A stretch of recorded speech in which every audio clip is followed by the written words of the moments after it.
မရိုင်းဘူးနောက်တစ်ကွက်လောက်ဟုတ်ကဲ့တော့ဘာလို့ထုံး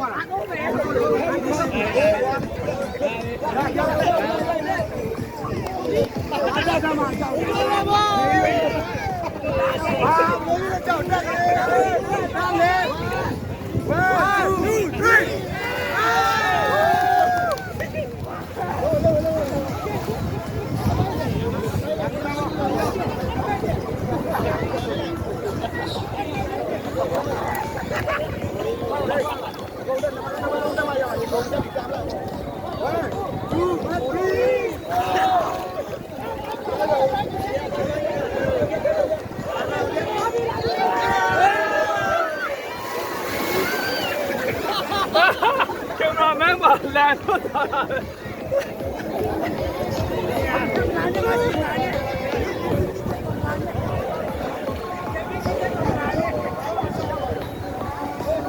ချမ်းလာပြီချမ်းလာပြီ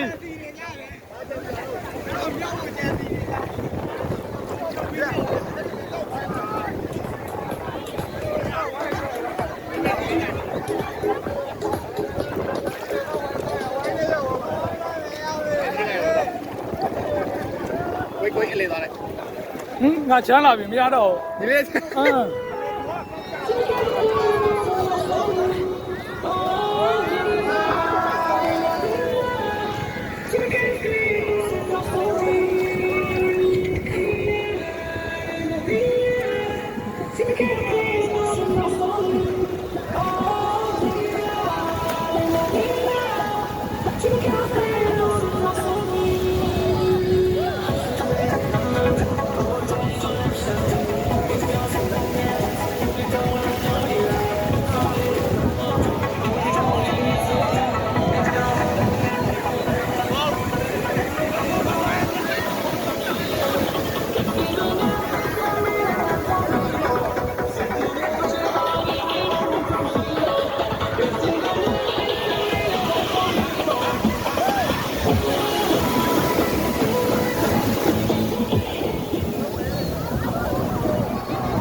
ใครไว้ไม่เดี๋ยวไปเหรอสองไป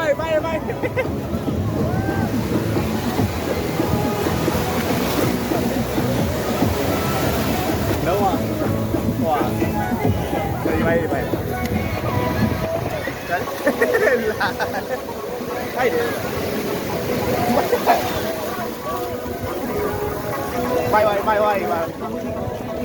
ช่วย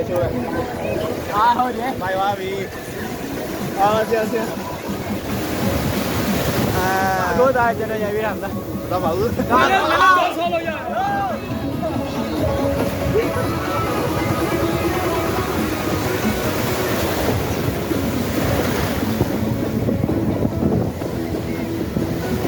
อย่าတော့ပုံပါရไป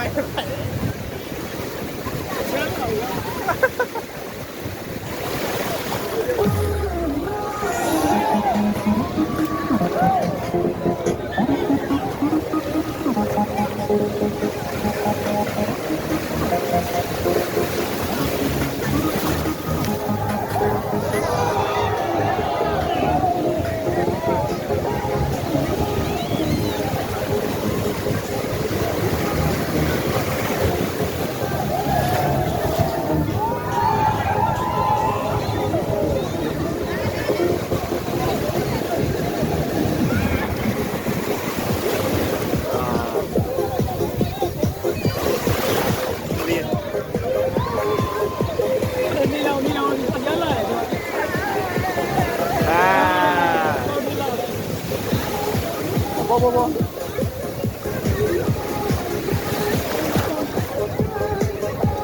นี่ဒီဓာတ်ပုံရိုက်တာလေဒီကြရင်နဲ့ရိုက်ခွင်းတော့ဝါကရဝါ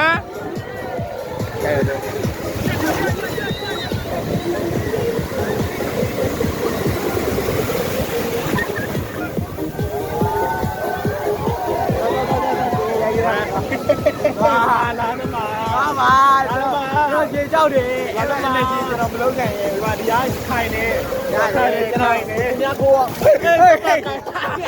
ခိုင်နေငါကိုတဲရ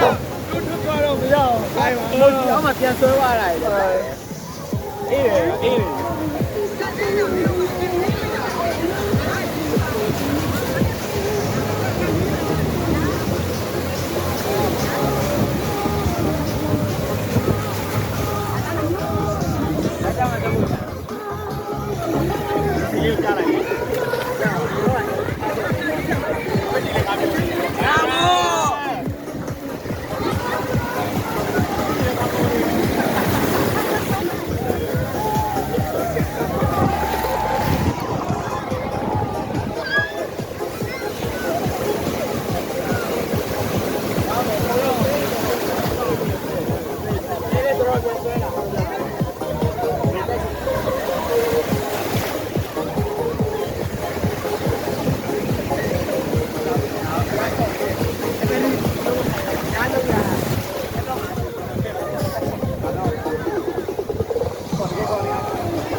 What's up?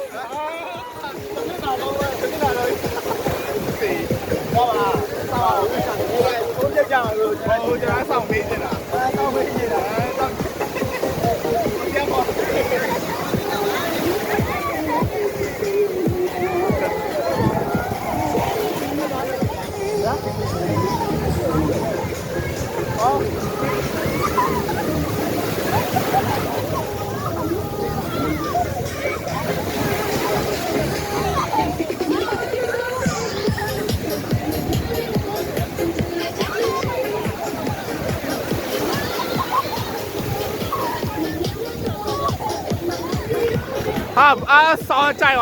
qua đi, à, bảo vậy hả, pha rồi, rồi, pha rồi,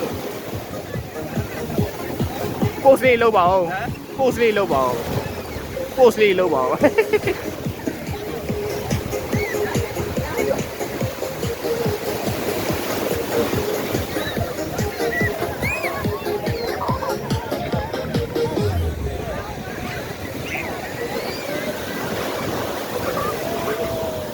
có đâu vậy?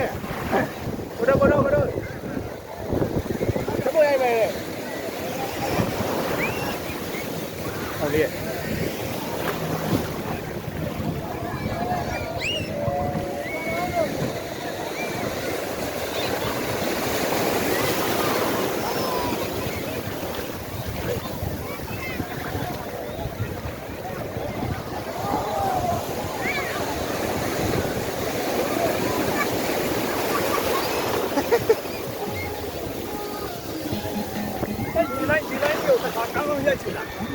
ရေးလိုက်လား ရေးလိုက်ဟိုဒါလေးတူသွားရအောင်ဟိုဘက်ဟိုထဲသွားပါလေဟိုဘက်သွားပါတော့ဆရာခေါ်တယ်ပါဒီလာရဒီလာခိုင်းတာလေ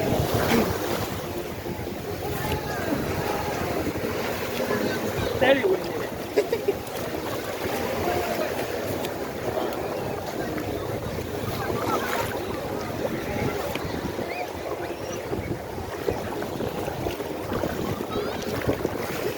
ဘနာနာတဲ့ဒီကောင်ဒီပေါင်းဘနာနာတဲ့ဘနာနာပုံလား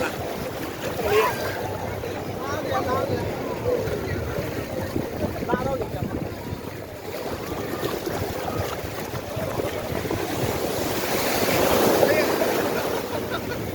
အဲ့ဒါကြာပဲဟုတ်လားတိုင်းလို့ကြာလား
ကိုကြီးကဗီဒီယိုလေးကျွန်တော်ပြရမယ်နော်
ဓာတ်မွေးတော့ရိုက်မယ်ဒီလိုကြည့်ပါလားတဲ့ ဒီလိုလည်းဒီဘက်ကလည်းဟောလေ ကျန်တဲ့ ကလေးတွေကိုညှိပေးနေတာကိုသိမှာပဲ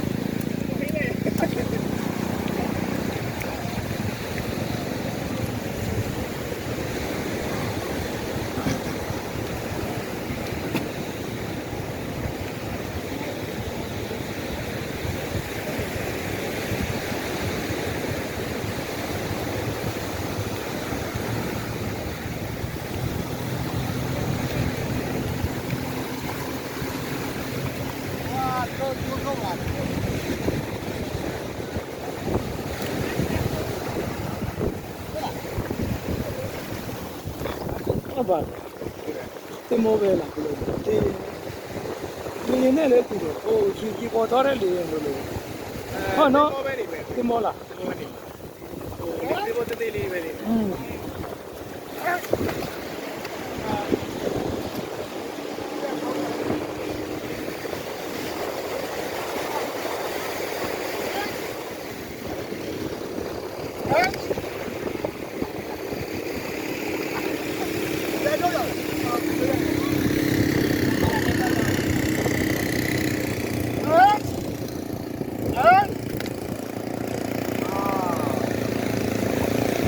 တိုင်းခဏလောကတိုင်းလောက တိုင်လောကသားတယ်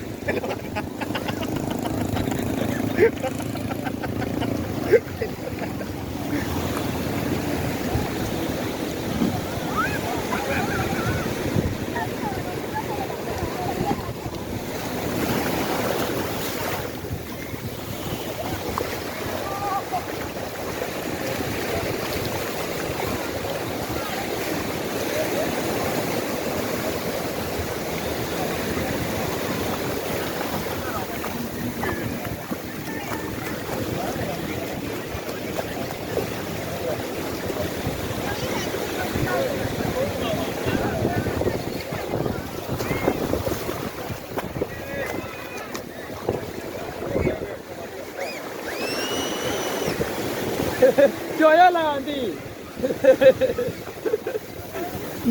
မြေတွေပါလားမြေတွေပါလားဩတော်တော်ကြော်ရမယ်ဟော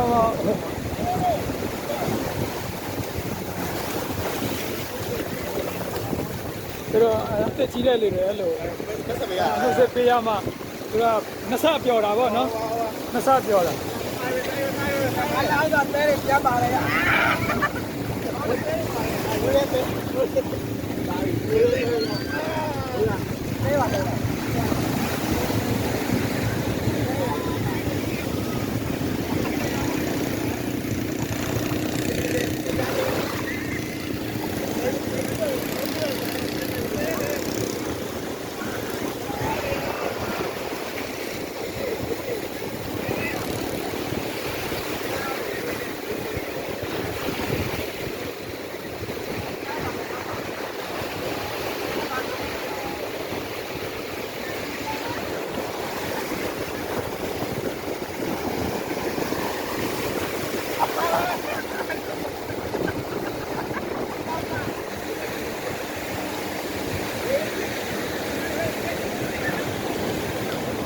မချစ်သူကြီးလိုက်ကြီးတယ်ချစ်သူကြီးလိုက် physically ပါ physically လောက်နေတာပါ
နေအမရက်အမရက်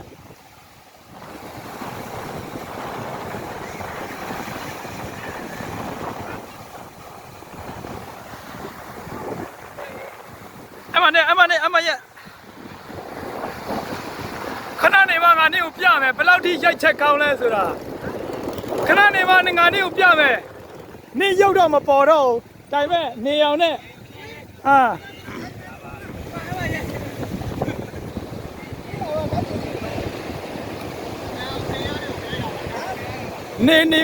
နေကိုမော်နေလက်နဲ့ထိုးအေး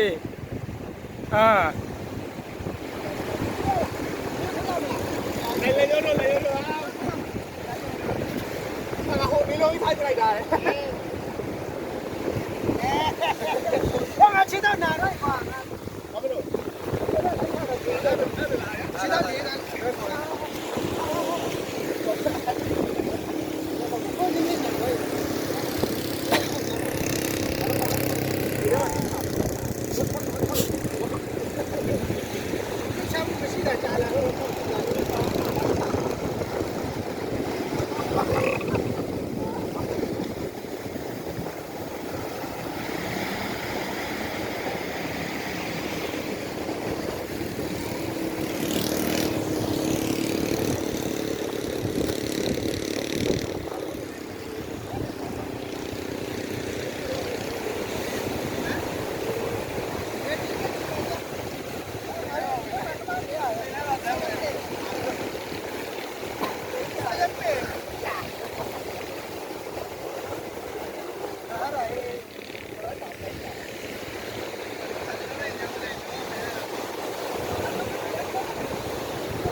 အဲ့က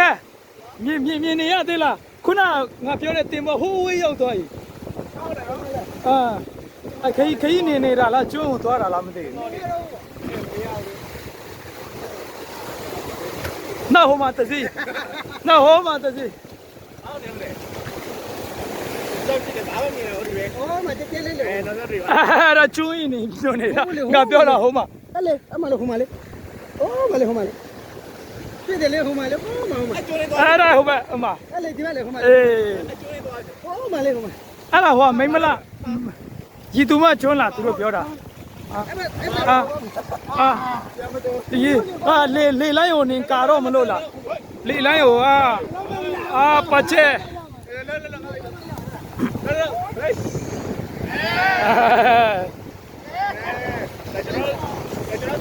ချီပါချူမင်းငါချီပါ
အတန်တော့ပါတယ်ကွာ ကြာရတယ်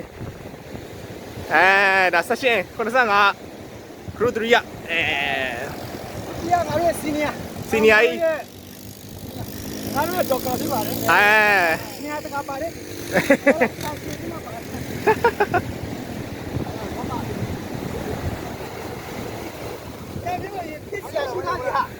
ညမြက်တက်စီရှိတော့ပြီ ဘာယိုဘာလားဘာလို့မလို့ပေမ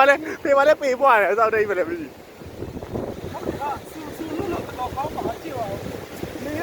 အော်မဆုံးလို့ထားပဲ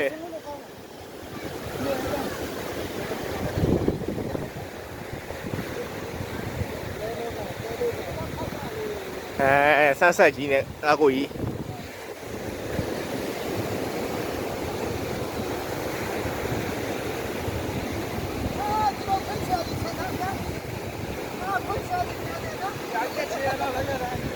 ခွေးချေရရိုက်ပေးမယ်တဲ့ ခွေးချ ချေရခွေးချေရဟုတ်လား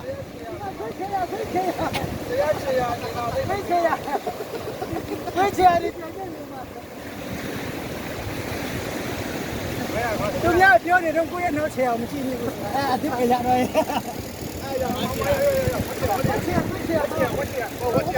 တော်ဝတ်我前面去丢掉你不要亏钱တော်ဝတ်တဲ့ဟာတော်ဝတ်前面去啊现在那人工快好嘛人工快要你光啊你离题了你前面去我们前面地拉老是花嘞地拉老前面去啊没有人你讲我要有啊你讲前面去的没有人来地多少钱前面去来票那就差票同噻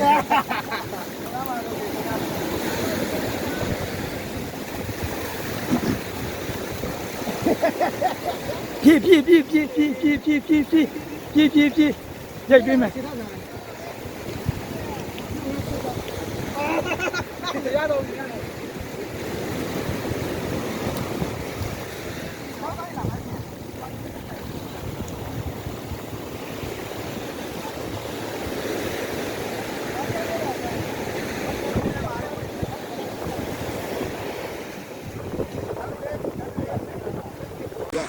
ဒါဒီလိုဆိုရအောင်ရှီအောင်ဆွဲကြည့်ပါနော် က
လုပ်ပေးမယ်နော်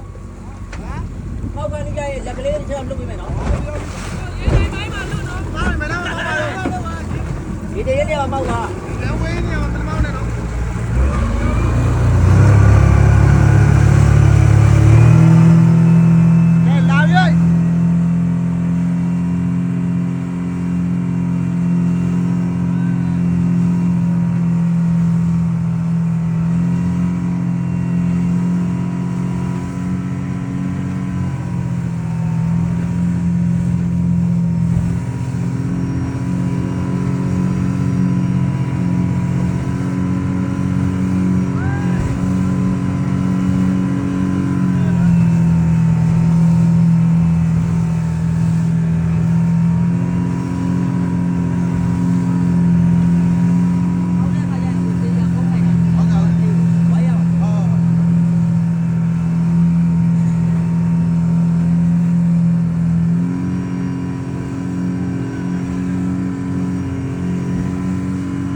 ပြိုင်ပွဲတိုင်းကိုလည်းတို့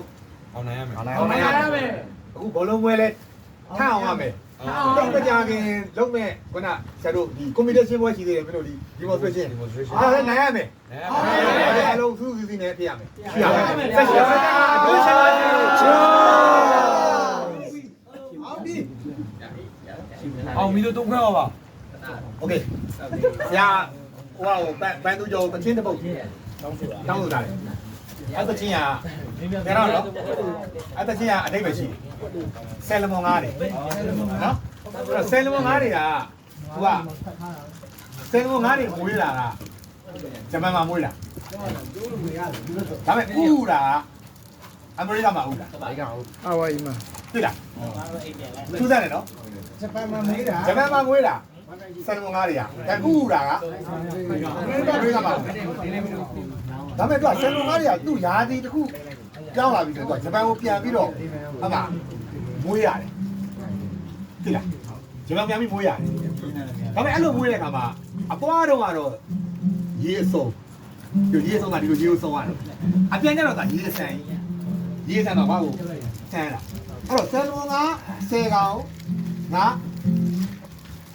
ဥပမာဥသွားဥတယ်အလက်စကာကအမေရိကမှာဥသွားဥပြီးတော့ဂျပန်ကိုပြန်တဲ့ဒီက10ကောင်ပြန်ရင်3ကောင်မရောက်အဲ့ဒါကောင်နဲ့ကြီးတယ်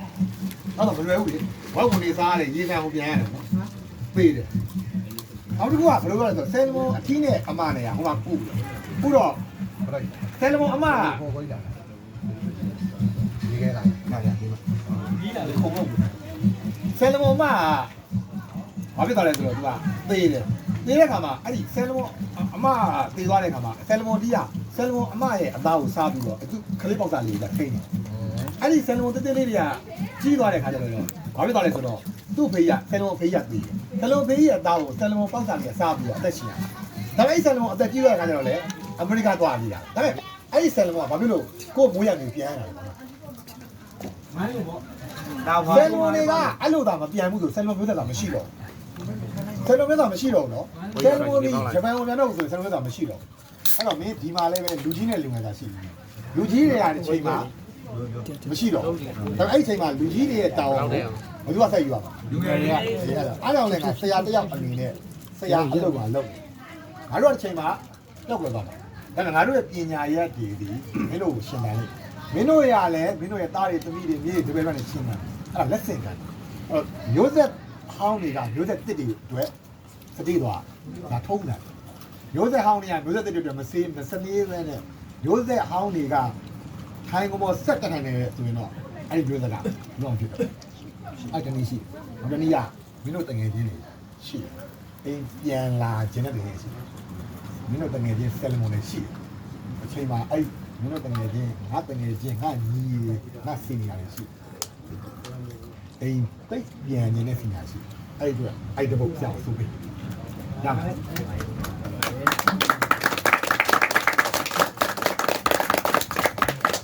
ကျွန်တော်နားလည်းဒီကောင်လည်းပြန်အောင်စုံရမှာဖြစ်ပါတယ်ဖလမီလေးကိုဖွင့်ပြီးတော့အေး အဲ့ဒီဘုတ်ပဲငါတော့တာပါ ဖလမီလေးဖွင့်ပြီးတော့ဆိုရမယ်ဗီဒီယိုရိုက်ပြီးမယ်နောက်နေ့ကျရင်ဖိုင်ဝိုင်းနေကုန်ပြန်ဖို့ပဲနော် ပြေးတော့နော်ဘယ်လိုနေတော့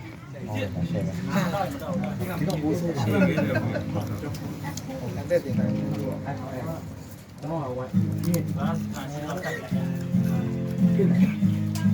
ဖြည်းဖြည်းပြ ဒီမောကြပါခင်ဗျာချစ်ချင်းနဲ့ကြိုင်းတော့ဇော်ကြီးကတော့ဒီမောကို စိုးတော့နေတဲ့နောက်တဲ့လူကစိုးတော့နေတဲ့ ဟောပါချင်းချင်း ရလားမင်းညင်ကျိုးညီမိုးလေလား ဘလိုကျိုးညူလဲဟမ် ဟမ် ကျိုးအားဒီမှာဘုံမင်းငယ် ဘယ်သူတော့ ဘုံမင်းငယ်ကာဂျွန်ဒီမှာကာဂျွန်ဆောက် ဟိုးဟိုးလားဘုံမကဟိုးဟိုး ဟုတ်တယ် ဟိုးကပါလေအိုးဒီကျူမလား ဟိုမှာအပ်ကြီးရမှာအပ်ကြီးရမှာ အိုးဒီတော့ပါနေနေနေအဲ့ဒါလာလာဘယ်နေဆိုကြ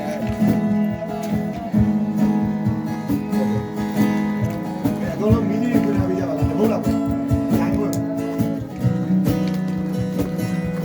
အမလေးရတာ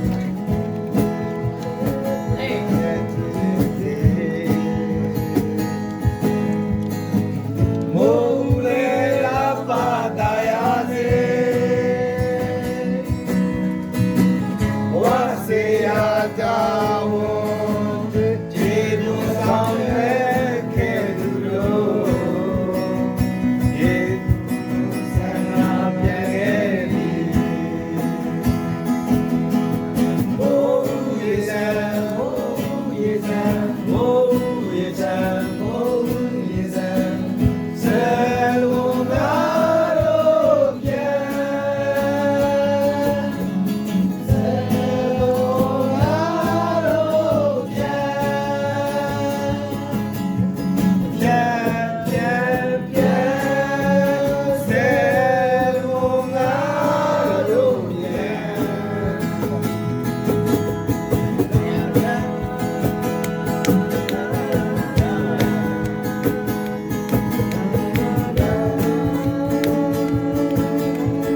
တော်လေးဒီကွက်ပြီးရင်တော့တို့တယောက်ချင်းဒီ1မိနစ်စာလေးနည်းနည်းစမယ်စမယ်ဒီဟာလေးပြောပြပါနော်ဒီကွက်လေးပြီးရင်နော်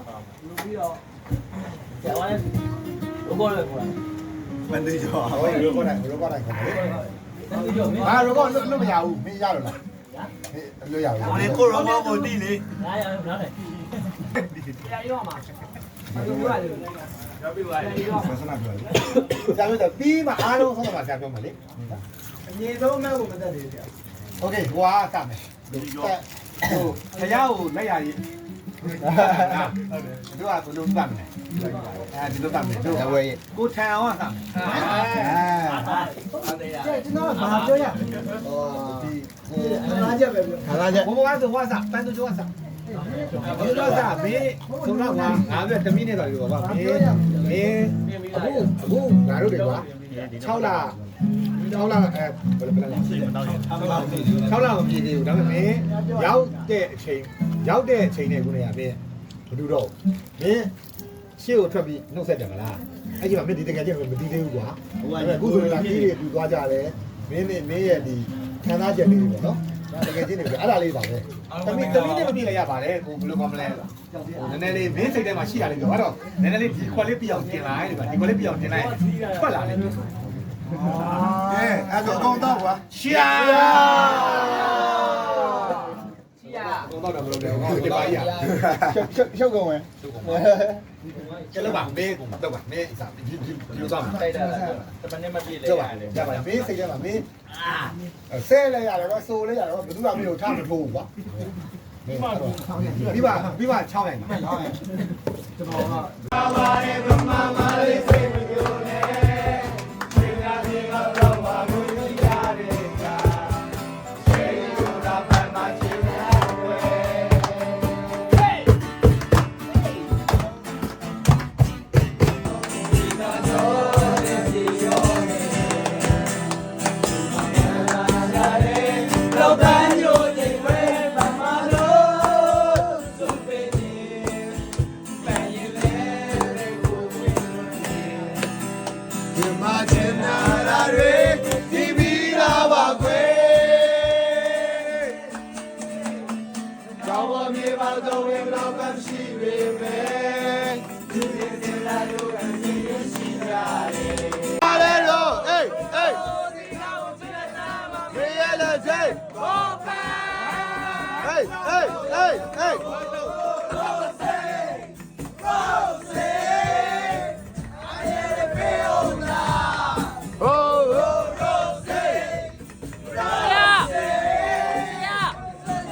ပေးရုံမဲ့ပါများချင်နိုင်လို့လေ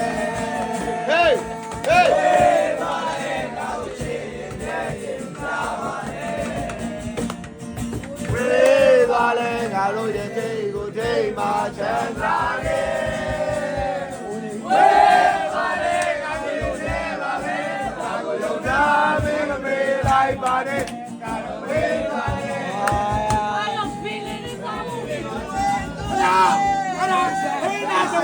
အားလုံးချစ်တဲ့မိန်းမလေး